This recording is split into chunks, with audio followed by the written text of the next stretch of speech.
Bonjour à toutes, bonjour à tous et bienvenue dans Viva Culture. Aujourd'hui c'est Viva sur scène.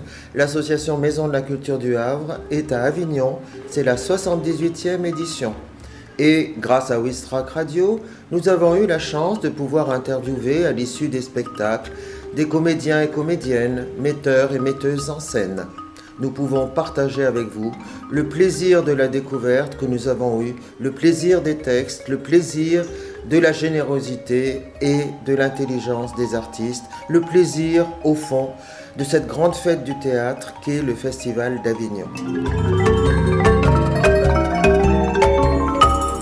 Hervé Briot, bonjour. Bonjour. Alors, nous sommes avec vous après avoir vu les essais de Michel de Montaigne au Chêne Noir. Ouais. Et alors, évidemment, nous avons été admiratifs, mais aussi très très contentes d'entendre le texte de Michel de Montaigne. Oui, tant mieux. C'est un spectacle qui, je crois, a eu beaucoup et a encore beaucoup de succès, puisqu'on en est à la 540e représentation. On a commencé il y a 3 ans, et alors là, c'est pour ça que ce que vous me dites me touche, on me l'a souvent dit.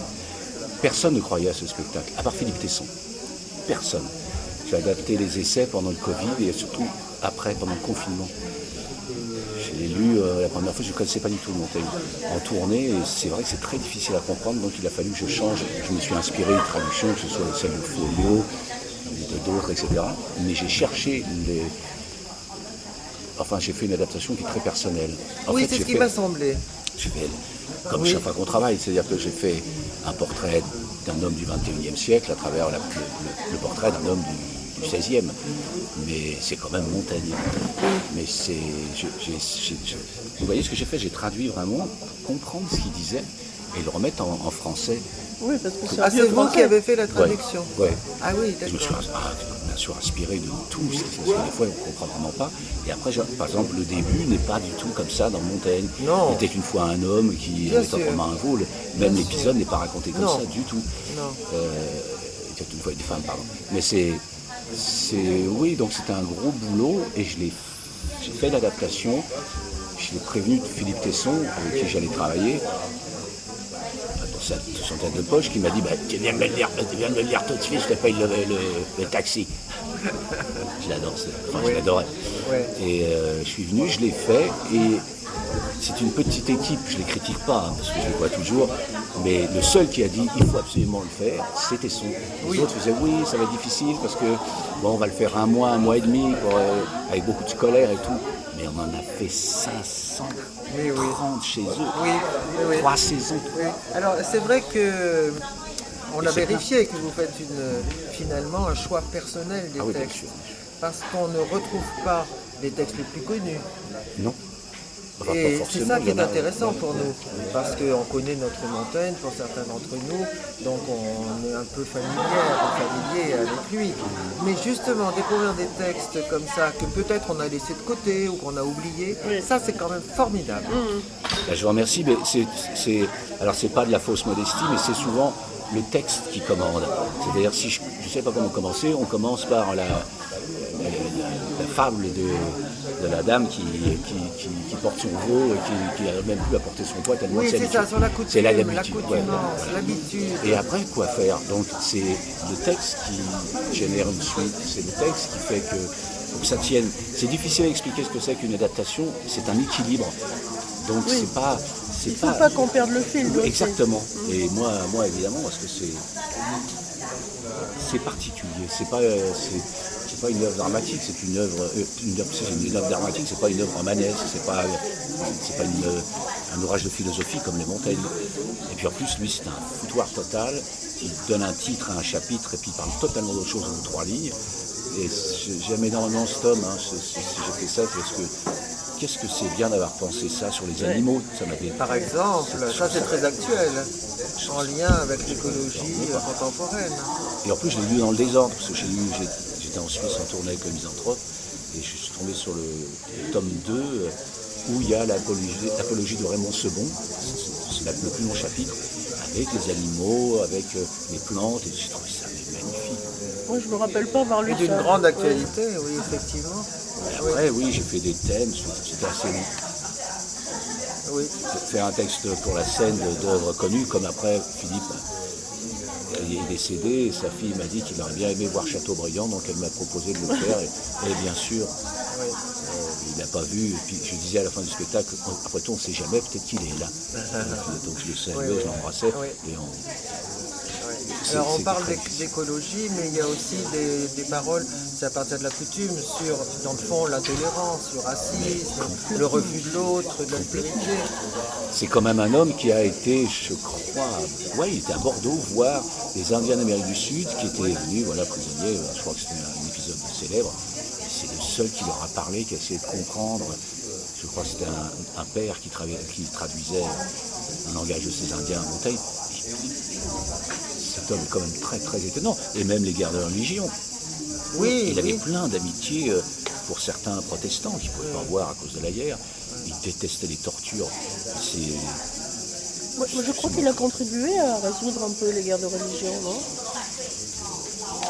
Déjà, il a contribué à faire venir Henri IV, devenir le roi Henri IV. C'était drôle parce qu'il était tellement timide, il avait un fort accent, qu'on lui disait quand il s'adressait au roi, parlez moins fort. Il parlait très très fort, S'il avait peur, il détestait ça, et comme tous les gens qui ont un peu peur et il avait peur qu'on n'écoute pas. Henri IV l'aimait énormément et lui a proposé d'être ministre, et il a refusé, il voulait absolument retourner chez lui.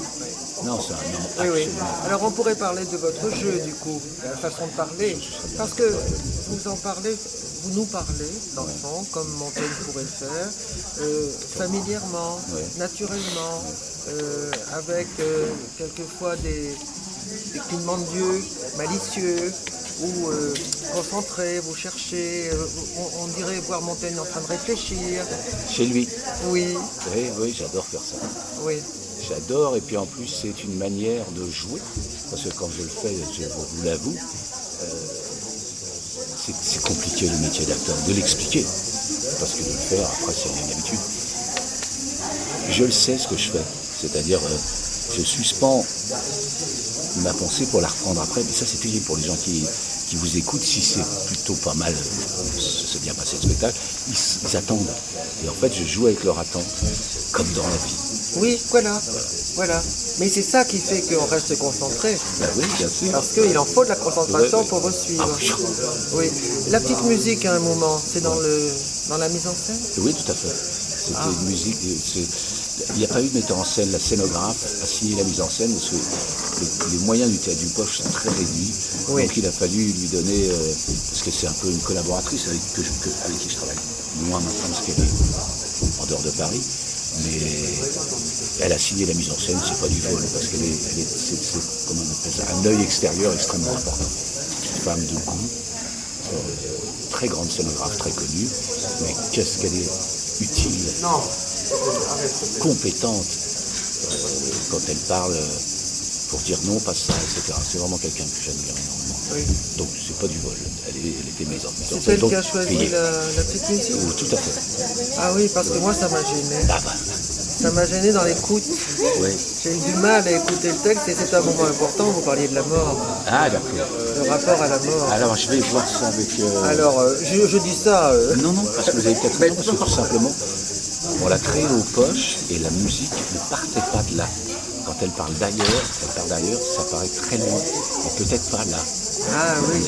Oui, non, on avait l'impression que c'était un téléphone, quoi. Oui, on avait l'impression que c'était un téléphone, oui. Alors, et donc on s'est déconcentré un peu. Vous avez parlé à Montaigne? Alors oui. c'est tout juste si on n'a pas râlé. Non, je vais Enfin, je ne sais pas, mais c'est vrai que ça demande de l'attention. Ouais, bien sûr, Il y a des passages très importants. Puis alors, vous avez choisi, dans la dernière partie, toute la partie où il parle de lui. Oui. C'est je. Oui, vous avez aimé ça, ce portrait, cet autoportrait. Je trouve sans complaisance et Avec un peu d'humour, évidemment. Ouais. Oui. Et émouvant. J'aime énormément cet homme. Il y y a d'autres hommes que j'aime. Le livre m'en a beaucoup plu. Par exemple, là, le prochain spectacle qu'on fait, qu'on va peut-être faire à Avignon la saison prochaine, ce sera le Dumas que je vais créer à Paris. C'est pareil, j'aime énormément cet homme. Je ne savais pas, je ne connaissais pas du tout Dumas. Oui, c'est ça. Et En fait, vous rencontrez une œuvre exactement. et un homme. Exactement. Dans le fond, l'auteur, Ouais. quelqu'un. Alors, parfois, j'ai pas envie de faire un spectacle parce que c'est le journaliste, le reporter plutôt polonais qui s'appelle Rudyard Kapuscinski qui a fait Eben, tout ça, c'est extraordinaire. Mais je peux pas faire de ça. Mais c'est un homme remarquable. Parce que là, on a l'impression, dans le fond, que vous nous donnez, vous nous faites le cadeau d'une sorte de leçon de vie, Oui, de absolument. profiter de la vie, Oui, de oui. soi-même, Oui, et puis j'aime bien les prendre oui, à la une fin sorte de de leur vie. sagesse. Oui, j'aime bien qu'il y ait un regard sur une vie, sur la vie. Cette sagesse-là, je sais pas, je l'aurai peut-être un jour, c'est pas du tout sûr, loin de là. Oui. Mais c'est, oui, je trouve ça admirable, quoi. Oui, parce qu'à un moment, Montaigne dit qu'à 20 ans, il n'était pas pareil. Et je me suis dit, mais c'est vrai que le spectacle, vous l'auriez fait à 20 ans, vous ne l'auriez pas choisi de la même façon non plus. Oui, mais à 30 ans et pas 20 ans, j'ai fait l'abbé de Choisy, c'est un abbé, vous connaissez? Ouais. Ben, je l'ai fait vieux, mise en scène par Isabelle Nanty d'ailleurs, qui était remarquable, on l'a joué très longtemps, très longtemps. Mais c'était pareil, donc c'est certainement une obsession chez moi. J'aime bien prendre les gens à la fin d'une vie, qu'elle soit d'abord une vie n'est jamais complètement ratée, ou alors vraiment il faut l'avoir voulu, ni complètement réussi. Et donc un homme qui raconte sa vie. J'aime bien ça, ça me semble. Oui. Et alors, à un moment, vous avez comme buté sur, c'était à propos de l'amitié. Et alors je me suis dit, mais c'est Non, peut-être la c'est fait exprès. Boétie, Bien sûr. il y pense, Ouais. il va peut-être nous dire Ouais, le texte je fais exprès sur parce que je trouve que l'amitié. c'est un homme tellement pudique, et en même temps pas du tout dans ce qu'il écrit, qu'il n'aimait pas du tout montrer dans la vie. La Boétie, il en parlait très très peu. Il y a une lettre à son père, le jour où il est mort. Il voulait mettre dans ses essais les œuvres de la Boétie, dans le tome 2. Finalement, il ne l'a pas fait. Mais c'était un homme extrêmement pudique, extrêmement pudique. C'est un peu ça. C'est-à-dire que je me dis, j'ai fait ça en me disant, si jamais il commence à parler de la Boétie, soit il pleure, soit il sort, soit... donc, Oui, mais ça c'est un peu de connivence. bien sûr, Parce que certains ne connaissent pas l'amitié, la grande amitié absolument. entre ces deux Certains hommes. comme vous, sans doute. Mais il a eu tellement peu d'amis, cet homme. Tellement Oui, c'est ce qu'il a l'air de dire. Oui. Il a eu beaucoup de camarades, certains qu'il aimait bien, et puis il n'aimait pas être dérangé chez lui. Ça l'ennuyait, les discussions l'ennuyaient, les papotages plutôt. Oui, c'est ça. Oui. Parler de choses intéressantes, même de ces problèmes d'agriculture, l'intéressent.